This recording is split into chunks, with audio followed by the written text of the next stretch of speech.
Masih dalam cerita Ashabul Kahf. 7 orang soleh yang ditidurkan oleh Allah dalam gua Bakhlus, ada di daerah Tarsus atau Assus. Mereka menyelamatkan diri bukan karena untuk melindungi jiwa raganya, tetapi khawatir terhadap agama. Mereka melarikan diri untuk keimanannya supaya tidak terkorbankan. Dalam gua itu mereka bermunajat kepada Allah sampai ditidurkan 300 tahun. Dan bagaimana Degyanus, raja yang zalim tadi itu, mengetahui tempat itu sampai akhirnya ditutup pintu gua tadi itu, mulut gua tadi itu, dengan bangunan yang sangat kokoh.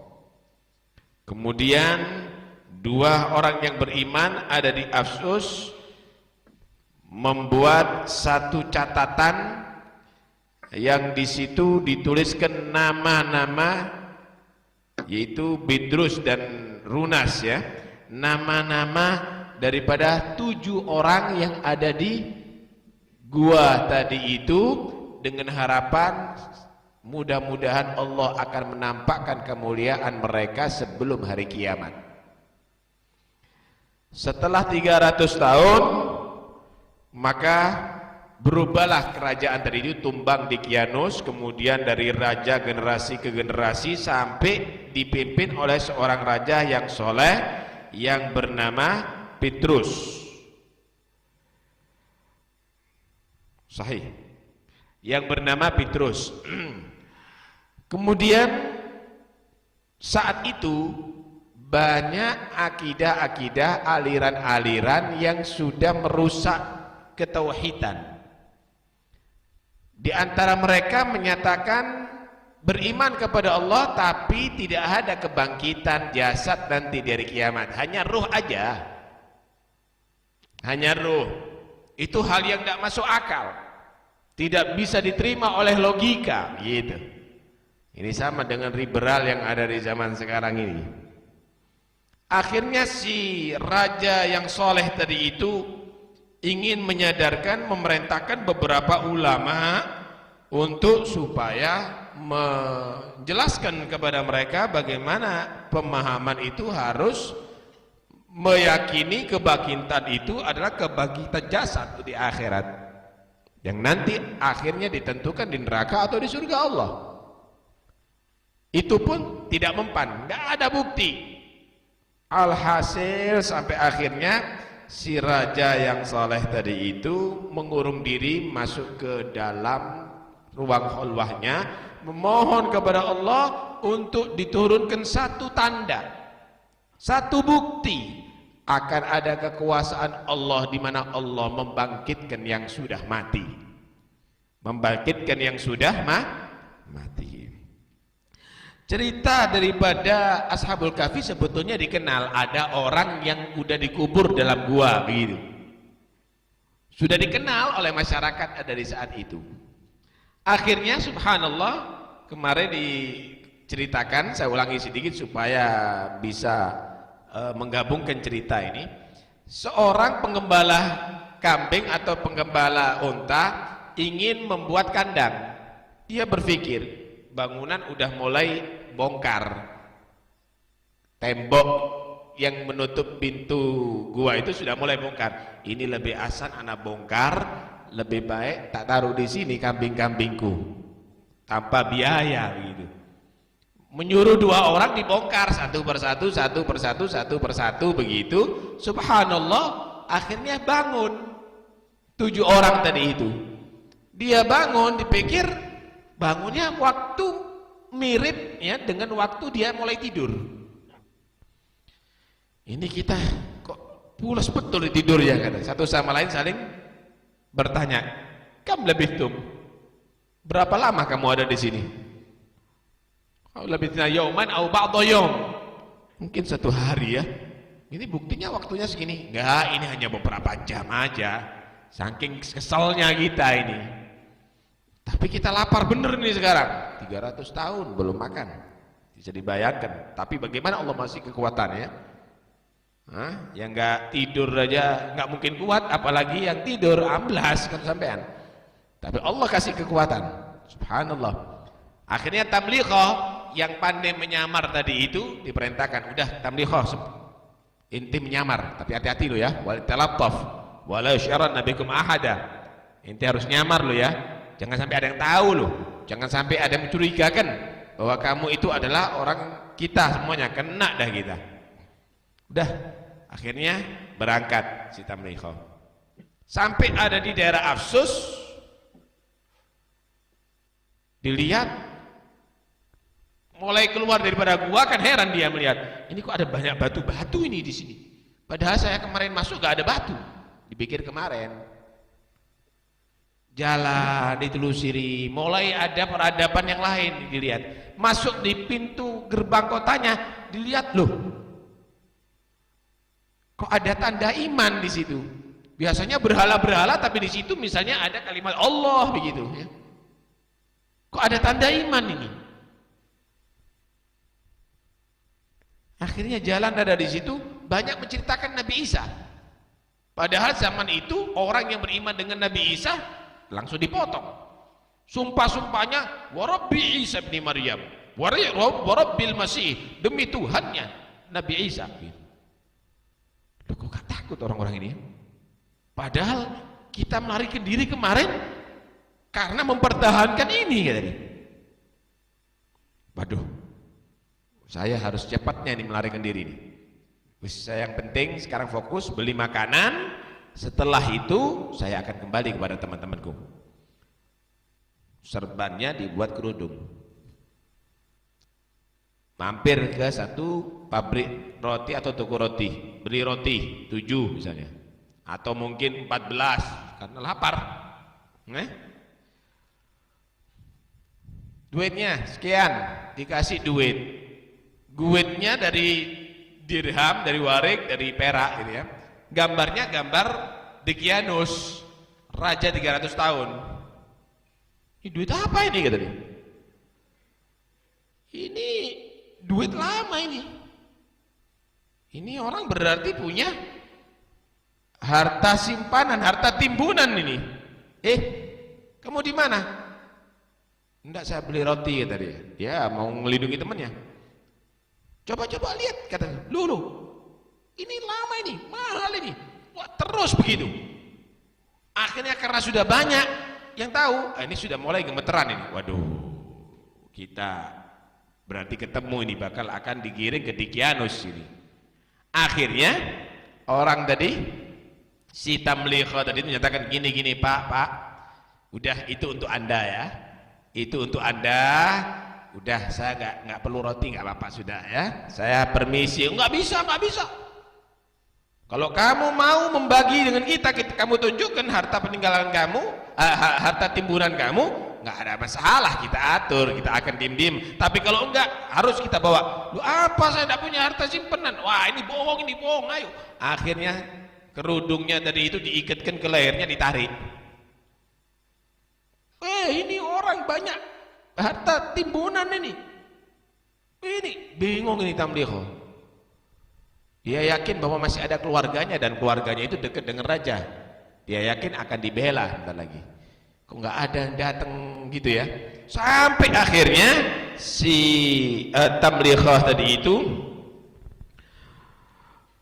ditemukan kepada pemimpin daerah itu. Ya, bukan rajanya, tapi pemimpin daerah itu, wali kotanya mungkin ya, atau gubernurnya, yang dipimpin oleh 2 orang yang sangat bijaksana, yaitu Bairunus dan Dimus. Bairunus dan Dimus. Udah sampai ada di situ siapa namanya? Bukan ya, siapa?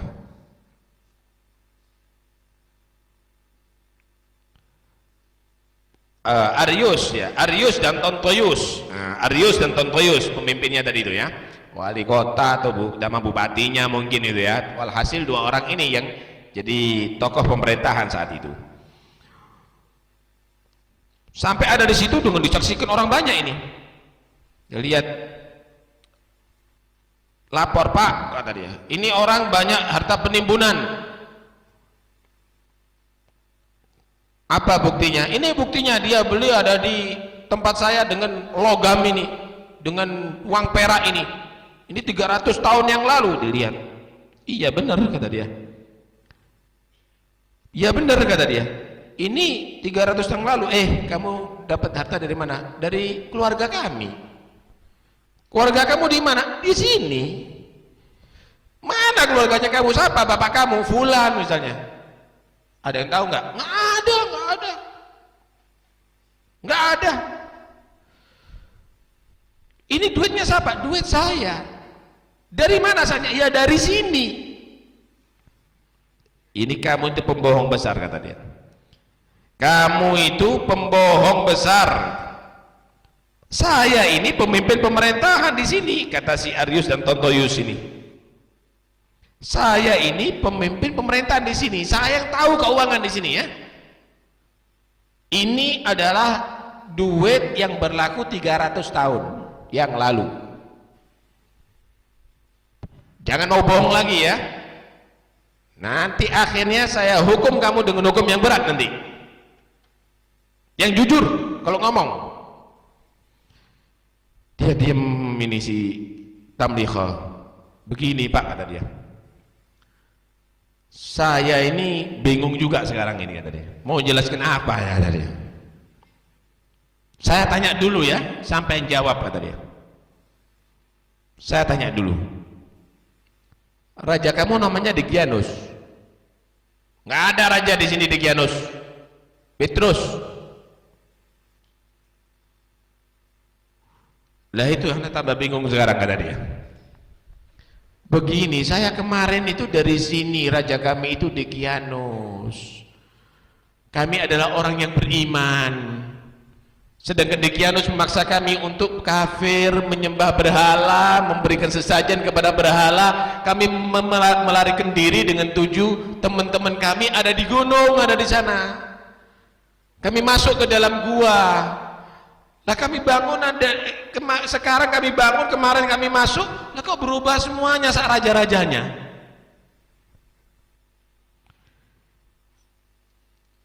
Orang ini si Tamliha ini memohon kepada Allah, ya Allah, afri alina sabran, beri kami kesabaran ya Allah, dan berikan kami keselamatan ya Allah. Menangis si Tamliha. Siapa yang akan percaya dengan ceritaku ini? Ya ini yang saya ceritakan adalah kejadian yang sebenarnya kata dia. Sebentar, kata si Arius sama Tontoyus ini, raja kami ini sekarang bingung dan sekarang dalam khalwahnya memohon kepada Allah untuk dinampakkan satu bukti bahwa Allah menghidupkan kembali yang sudah mati. Jangan-jangan ini adalah kejadian benar. Orang ini setelah 300 tahun dihidupkan kembali oleh Allah Subhanahu wa taala. Kamu yakin bahwa kamu adalah hidup di masa Degianus? Demi Allah kami hidup ada di masa itu. Benar kamu dari gunung Bakhlus tadi itu? Benar. Kamu bisa menghadapkan kami kepada mereka? Teman-teman kamu udah dikenal memang. Di situ ada kuburannya, 7 orang ada di situ. Kami siap untuk mengantarkan. Rakat akhirnya dengan diikuti banyak orang saat itu. Seluruh daerah itu ikut, kaget. Apa iya mereka itu adalah orang-orang yang ada dalam gua selama 300 tahun yang lalu? Pada masa Degianus yang lalu. Berangkat ke sana saudara. Sampai ada di sana, teman-temannya ini sebetulnya 6 orang ada di situ bingung, khawatir, ya Allah, kasihan teman kita ini, berarti udah kena tangkap mungkin ya, udah terlalu lama. Si Tamliqah sendiri sebelum menghadap kepada Aryus sama Tontoyus ini juga berharap, ya Allah, kita sudah sepakat untuk hidup bersama, mati bersama, mempertahankan iman. Kalau saya mati sendirian gimana mereka? Mereka pasti pingin syahid seperti kami. Sampai ada di situ dipanggil oleh si Tamliqah, saudara-saudara kami. Tamliqah datang, tapi kok dengan pasukan, dengan banyak kuda. Ada suara kuda, ada suara apa namanya? Ada suaranya onta misalnya. Kata 7 orang yang ada di mana? Di gua tadi itu, 6 orang yang ada di gua tadi itu. Waduh, saudara kita berarti kena tangkap bener, dan kita sebentar lagi akan dibantai bersama. Tapi kita harus tetap kita beriman. Kita akan mati bersama membawa iman menghadap kepada Allah Subhanahu wa taala. Sampai akhirnya si Tamliqah masuk ke dalam. Besok insyaallah akan kita teruskan masih.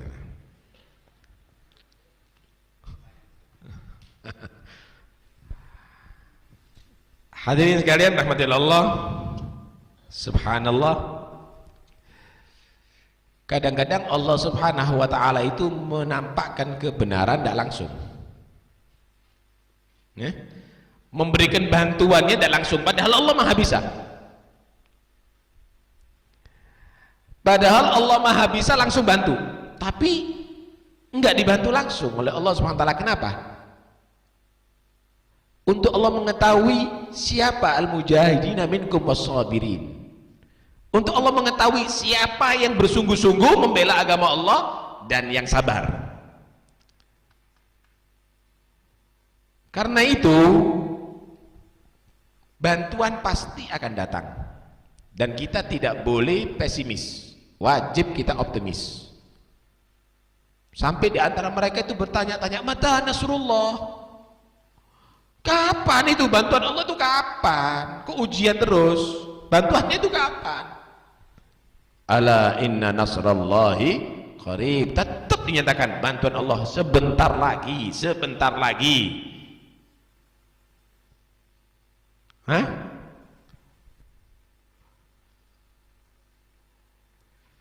Karena itu jangan sedikit pun kita merasa ragu akan bantuan Allah Subhanahu wa taala. Cuma jangan kamu yang menentukan, Allah yang Maha tahu kapan itu bantuannya akan diberikan. Yang penting tetap kamu menjadi mujahidin, tetap kamu menjadi sabirin, tetap kamu menjadi orang tetap membela agama Allah, dan tetap kamu menjadi orang yang sabar, teguh. Sabar itu maksudnya, untuk sabar tadi itu goblok, ditindas mau aja, teguh maksudnya, tidak berubah. Kadang-kadang tidak ditindas, dimanja kamu, dikasih duit, dikasih macam-macam, ya harus sabar, nolak, maaf, nggak bisa. Bukan sabar tadi itu, jangan diidentikan sabar tadi itu kalau kamu itu mendapatkan siksaan atau mendapatkan kehinaan. Kadang-kadang kemuliaan yang merayu kamu untuk kamu berubah daripada prinsip kamu, daripada akidah kamu, daripada ideologi kamu. Harus sabar. Justru sabar yang model kedua ini yang paling sulit. Kalau sabar yang pertama, sakit, dicambuk, semua orang bisa. Tapi kalau sudah 200 juta, 2 miliar, banyak yang nggak sanggup, saudara. Lepas semuanya serban ini kadang-kadang. Karena itu sabar harus ada. Tetap mempertahankan yang hak. Allah akan menilai siapa yang tidak berubah dan tetap berjuang untuk mempertahankan hak. Itu sudah sunnatullah. Kedua, ketika kamu tidak mampu dengan fisik kamu, maka pasrahkan kepada Tuhan kamu. Paham ya? Lihat bagaimana Ashabul Kahfi tadi itu.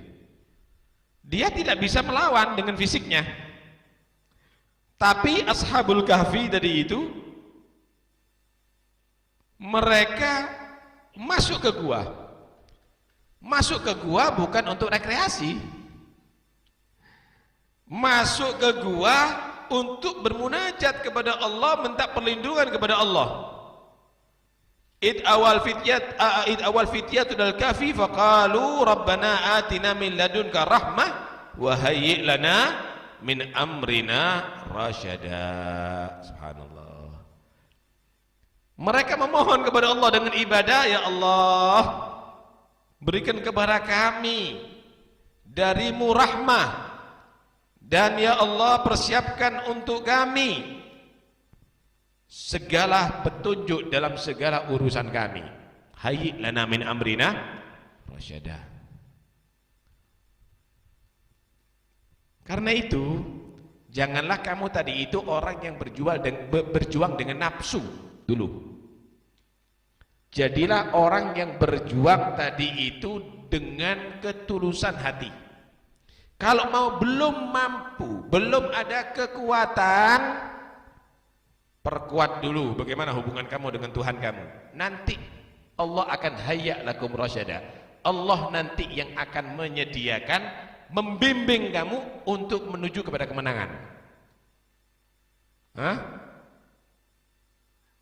Rabbi hayyi' lana min amrina rasyada waj'al ma'unatakal 'uzma lana madada.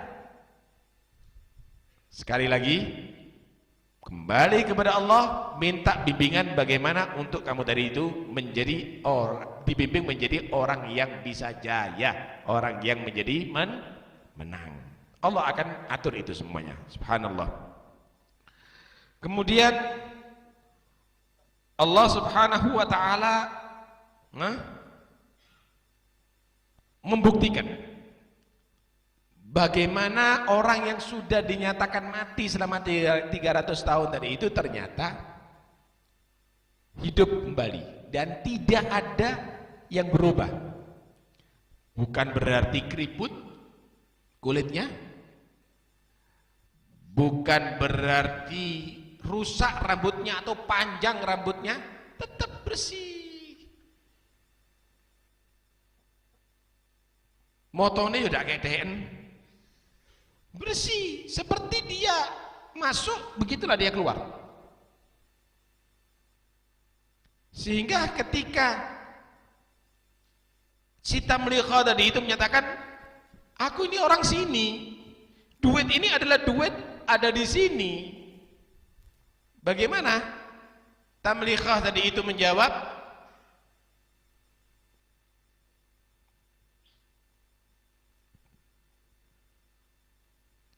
bagaimana Tamliqa tadi itu orang-orang tadi itu menjawab, kamu jangan membodohi kami. Kami bukan orang bodoh ya. Kami bukan anak-anak kecil. Kami ini orang yang dihormati di negeri kami. Kami ini yang megang pemerintahan. Kamu goroi model gini nih, goblok apa kami ini? Jadi dia tadi itu merasa tersinggung. Padahal itu kejadian yang benar, saudara. Padahal dia tadi itu adalah kejadian yang benar. Lihat bagaimana Allah Subhanahu wa taala, kami ini orang tua, kamu itu masih muda begitu. Terus kamu gobloki dengan cara begini nih. Anak ini orang pengalaman, tahu persis kalau omongan kamu itu udah masuk akal. Tapi karena beriman, akhirnya dia memikir, oh jangan-jangan ini benar akan menjadi bukti kebenaran Allah akan bangkitkan yang mati. Karena itu jangan sedikit pun ada yang ragu. Apapun bisa dirubah oleh Allah dengan sekejap mata, kalau Allah berkehendak. Dan itu terjadi bukan hanya di zaman Ashabul Kahfi, saudara. Bagaimana Nabi Allah Yunus yang dalam keadaan jengkel sama kaumnya, diajak beriman nolak kabeh, nggak ada yang mau menerima. Maka si Nabi Yunus pesimis sudah. Wah, nggak mungkin beriman kaumku. Jengkel ditinggal sama Nabi Yunus. Akhirnya Nabi Yunus bagaimana di tengah lautan tadi itu, singkat cerita, akan terjadi topan yang mengharuskan dia dilempar dari kapalnya, dan akhirnya dilemparkan, dimakan dalam perut ikan. Di situ Nabi Yunus koreksi diri, astagfirullah, Salah aku jengkel untuk berdakwah, nggak boleh, dan belum ada perintah dari Tuhan untuk meninggalkan mereka. Akhirnya Nabi Yunus selama 3 hari dalam perut ikan, dia menyatakan la ilaha illa anta subhanaka inni kuntu minadz zalimin. Akhirnya selamat, dikeluarkan oleh Allah. Kejadian itu akhirnya membuat subhanallah, ketika balak mau turun kepada kaumnya Nabi Yunus, mereka paham, waduh benar doanya Nabi Yunus, kita harus tobat kepada Allah subhanahu wa ta'ala supaya balak ini diangkat oleh Allah. Akhirnya seluruh kaumnya beriman saat itu. Nabi Yunus setelah sadar, setelah sembuh daripada 3 hari dalam perut ikan, gimana napasnya, gimana makannya, minumnya, saudara. Setelah kembali lagi fisiknya sehat, maka Nabi Yunus kembali kepada kaumnya, ternyata berubah semuanya. Allah yang menyediakan, saudara. Ini satu bukti bahwa kesadaran itu adalah bukan dari dakwahnya kamu, tapi itu adalah karena hidayah. Itu adalah semuanya karena rusyud dari Allah subhanahu wa ta'ala, bimbingan Allah subhanahu wa ta'ala terjadi. Dan itu bukan hanya Nabi Yunus, banyak sekali cerita-cerita yang demikian. Karena itu setiap saatnya kamu juga seringlah berbaca doa, Rabbana atina min ladunka rahmah wa hayyi' lana min amrina rasyada. Minta bimbingan Allah, sehingga kamu setiap bertindak bukan tindak karena egoisnya kamu, ada kepentingan pribadinya kamu, atau karena nafsunya kamu. Keliru jalan nantinya. Kalau sama nafsu jelas gagal. Tapi kalau untuk Allah subhanahu wa ta'ala, pasrahkan kepada Allah, kamu nggak akan gagal. Mungkin kamu nggak berhasil sekarang, anak cucu kamu yang akan berhasil nantinya. Nggak ada ceritanya gagal kalau untuk Allah subhanahu wa ta'ala. Nah ini perlu dicamkan. Hadirin sekalian yang dirahmati oleh Allah subhanahu wa ta'ala, benar-benar Allah membantu orang yang membela agamanya, karena dia intan surullaha yansurkum wa yuthabbit aqdamakum. Kalau kamu itu membela Allah berarti semata untuk Allah, bukan membela karena ada tendensi, membela agama Allah karena ada tendensi jabatan, membela agama Allah karena ada tendensi duit, materi, percuma. Intan surullah, kamu membela Allah, bahkan siap kamu tadi itu mengeluarkan harta, menghabiskan hartanya kamu. Intan surullah, kalau kamu membela agama Allah, siap bahkan mengorbankan jiwa kamu. Intan surullah, kamu siap bahkan tidak menikmati kehidupan dunia, hidup dalam keadaan melarat pun untuk agama Allah, hidup dalam keadaan sedih pun, susah pun untuk agama Allah. Yang surkum, pasti Allah membela kamu. Wa yutsabbit aqdamakum, dan Allah akan menetapkan, mengkokohkan kaki-kaki kamu. Artinya kamu nggak goyah, tetap kuat. Kita kan nggak, kadang-kadang mau membela asal ada duit, asal ada kendaraan, asal ada amplop, asal. Loh, asal-asal ini yang akhirnya bukan intan surullah ini. Nah, bukan intan surullah kalau begini. Nah, kita kan begitu kadang-kadang. Nih contoh-contoh khatmul Quran yang ada sekarang. Kalau kita lihat khatmul Quran yang sekarang dengan yang dulu, banyak yang sekarang cuma ikhlasan yang dulu. Kalau dulu, kalau sekarang harus disediakan mobil dan dikawal sama polisi. Kalau dulu naik becak, jalan kaki, kadang-kadang naik dokar. Yang hadir gak banyak, dikit. Ada di sini ini dikit yang hadir itu, 2 soft atau 3 soft dulu tadi itu. zamannya Al-Walid, ada juga Ki Ahmad Jufri ada di sini waktu itu, masih ingat anak. Dikit yang hadir. Cuma berkatnya mereka yang mentaksis, yang mengadakan, kita semuanya hadir ada di sini. Nggak gagal. Nggak gagal, sampai Sapuli sini hadir sekarang ini. Ikut berkatnya Khatmul Quran. Saat pemerintahannya juga ngasih duit sekarang ini. Ikut berkatnya Khatmul Quran. Padahal dulu saono oleh semongkot tok kadang-kadang. Gedang, roti cepuk. Ya itu sudah. Tapi subhanallah. Intan surullah yang surkun wa yuthabbit aqdamakum, saudara. Maulid malam 12 itu. Maulid malam 12 itu ada yang hadir 15 orang, 20 orang. Enggak banyak yang hadir Maulid malam 12 itu. Bawa sendiri termos sama beberapa bagabin gitu. Bawa sendiri. Rabbi salli ala Muhammad, amin ngasoi. Ya Rabbi salli alaihi wasallam. Seiling dibagi sendiri itu apanya? Rotinya. Intan surullah, nggak ada tendensi, akhirnya terus jalan. Karena itu jangan sampai ada tendensi yang lainnya dalam mengadakan acara ini. Buyar gua acara ini, lihat. Kalau kita mau jualan bisa loh acara ini. Khatmul Quran, karin dolek sponsor tok iso aku. Iya enggak? Apalagi ada pil-pilan. Ada pilek, pilpres, pilgub, pil-pilan itu, pilkada. Itu bisa kita jualan, acara ini bisa kita jual, akhol itu bisa saya jual, maulud itu bisa saya jual. Bisa, kenapa enggak? Kari ngasih bendera, gudang garam juga dapat loh kita. Bukan tidak dapat kita.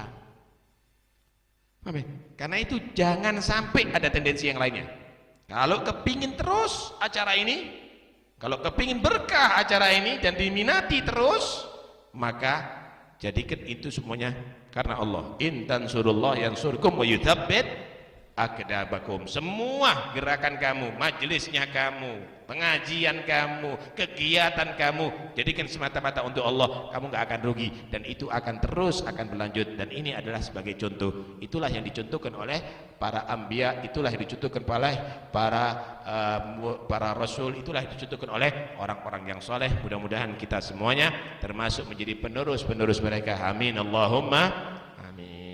Besok malam insyaallah acara Khatmul Quran ada di Masjid Asy-Syifa Gading Rejo. Kemarin kita sudah galang dana untuk saudara-saudara kita di Palestina, hasilnya 4.700.000